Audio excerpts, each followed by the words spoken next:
ಸ್ನೇಹಿತರೆ ನಮಸ್ಕಾರ. ಕನ್ನಡ ಚಲನಚಿತ್ರರಂಗದಲ್ಲಿ ಇಂದು ಸುವರ್ಣಾಕ್ಷರಗಳಲ್ಲಿ ಬರೆದಿಡಬೇಕಂತಹ ಒಂದು ದಿನ. ಈ ಇತಿಹಾಸ ಏನಿದೆ ನಮ್ಮ ಚಲನಚಿತ್ರ ರಂಗದ್ದು, ಯಾಕೆ ಅಂತಂದರೆ ಟಾಕ್ಸಿಕ್ ಸಿನಿಮಾ ಇವತ್ತು ಬಿಡುಗಡೆ ಆಗಿದೆ. ಆಗಸ್ಟ್ 26 ಬುಧವಾರ. ಈ ಸಿನಿಮಾ 4 ವರ್ಷಗಳಿಂದ ನಿರ್ಮಾಣದ ಹಂತದಲ್ಲಿತ್ತು. ಈಗ ಇವತ್ತು ಬಿಡುಗಡೆಯ ಸಂಭ್ರಮ ಇದೆ. ಈ ಸಿನಿಮಾ ನನಗೆ ನೋಡಿ ಒನ್ ಲೈನಲ್ಲೇ ರಿವ್ಯೂ ಹೇಳಬೇಕಂದ್ರೆ ಈ ಸಿನಿಮಾಗೆ 2 ಆಸ್ಕರ್ ಪ್ರಶಸ್ತಿ ಗ್ಯಾರಂಟಿ ಬರಬೇಕು. ಒಂದು ನಟ ಯಶ್ ಅವರಿಗೆ ಅಕಸ್ಮಾತ್ ಕೈ ತಪ್ಪಿದ್ರು, ನಿರ್ದೇಶಕಿ ಗೀತು ಮೋಹನ್ ದಾಸ್ ಅವ್ರಿಗೆ ಖಂಡಿತ ಒಂದು ಕತೆ ಮತ್ತು ನಿರ್ದೇಶನಕ್ಕೆ ಒಂದು ಪ್ರಶಸ್ತಿನ ಕೊಡಲೇಬೇಕಾಗತ್ತೆ. ಯಾಕಂದರೆ ಅಷ್ಟು ದೊಡ್ಡ ಮಟ್ಟದಲ್ಲಿ ಸಿನಿಮಾ ಒಂದು ಪಾತ್ರವನ್ನು ಅವರು ಚೆನ್ನಾಗಿ ತೆರೆ ಮೇಲೆ ಕಟ್ಕೊಟ್ಟಿದ್ದಾರೆ. ಒಂದು ದೊಡ್ಡ ಮಟ್ಟದ ಜಾಗತಿಕ ಸಿನಿಮಾ ಇದು. ಕನ್ನಡದ ಸಿನಿಮಾ ಹಾಲಿವುಡ್ ಲೆವೆಲಿಗೆ ಸಿನಿಮಾನ ಕೊಟ್ಟಿದ್ದಾರೆ. ಒಂದು ಮುಖ್ಯ ಪಾತ್ರ ಏನು ಒಂದು ವಿಜೃಂಭಣೆಯ ಬಹಿರಂಗ ಇರುತ್ತೆ, ಅದರದ್ದು ಆ ಪಾತ್ರದ ಒಂದು ಅಂತರಂಗದ ತೊಳಲಾಟ ಏನಿರುತ್ತೆ ಸಿನಿಮಾದಲ್ಲಿ 3-4 ಗಂಟೆ ಹತ್ತತ್ರ ಸಿನಿಮಾದ ಅವಧಿ ಇರೋದು. ಈ ಒಂದು ಪಾತ್ರವನ್ನು ಬಹಳ ಚೆನ್ನಾಗಿ ಕಟ್ಕೊಟ್ಟಿದ್ದಾರೆ. ಈ ಸಿನಿಮಾದ ಹೈಲೈಟೇ ಕತೆ ಮತ್ತು ನಿರ್ದೇಶನ.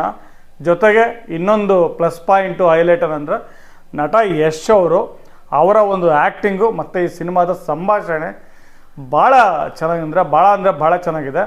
ಸಂಭಾಷಣೆ ಅಂತೂ ಭಾಳ ಅದ್ಭುತವಾಗಿ ಬರೆದಿದ್ದಾರೆ. ಯಶ್ ಕೂಡ ಆ ಒಂದು ಸಂಭಾಷಣೆಯ ಬರವಣಿಗೆಯ ಭಾಗವಾಗಿದ್ದರು ಅನ್ನೋದು ನಿಮಗೆಲ್ಲ ಗೊತ್ತಿದೆ.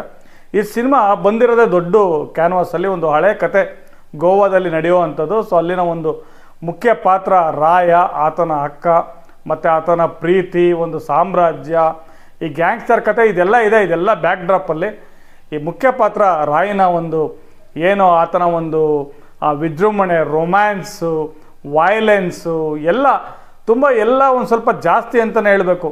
ಈ ಒಂದು ನಿಟ್ಟಿನಲ್ಲಿ ಈ ಸಿನಿಮಾನ ಕಟ್ಕೊಟ್ಟಿದ್ದಾರೆ.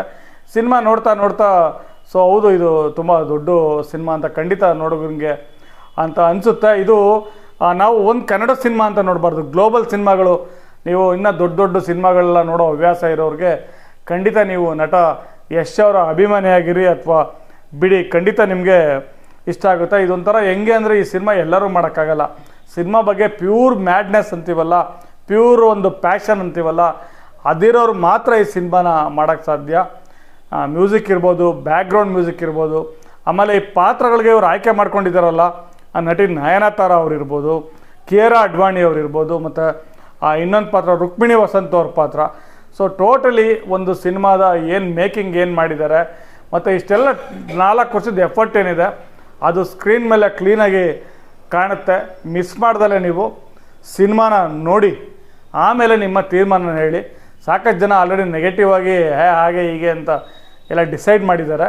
ಸೊ ಅದೆಲ್ಲ ತಪ್ಪು. ನೀವು ಹೋಗಿ ಸಿನಿಮಾ ನೋಡಿ ನಿಮ್ಗೇನು ಅನ್ನಿಸ್ತು ಅನ್ನೋದು ಭಾಳ ಮುಖ್ಯ.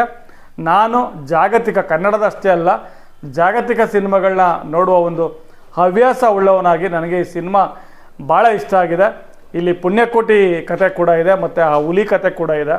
ಸೊ 2 ಕತೆನೂ ಬ್ಲೆಂಡ್ ಮಾಡಿ ಒಂದು ಕತೆ ಮಾಡಿದ್ದಾರಲ್ಲ, ಅಂದರೆ ಆ ಲೆವೆಲಿಗೆ ಮಾಡಿದ್ದಾರಲ್ಲ, ಅದು ನನಗೆ ಭಾಳ ಇಷ್ಟ ಆಯಿತು. ಅದೇ ಕಾರಣಕ್ಕೆ ನಾನು ನಿರ್ದೇಶಕಿಗೆ ಬಹುಮುಖ್ಯವಾಗಿ ಸಾಧ್ಯವಾದರೆ ನಟ ಯಶ್ ಕೂಡ ಆಸ್ಕರ್ ಪ್ರಶಸ್ತಿಗಳು ಬರಲೇಬೇಕು. ಯಾಕಂದರೆ ಈ ಸಿನಿಮಾ ಆ ಲೆವೆಲಿಗೂ ಮಾಡಿದ್ದಾರೆ, ಆ ಲೆವೆಲ್ ಪ್ರಶಸ್ತಿ ಬರಲೇಬೇಕು. Thank you.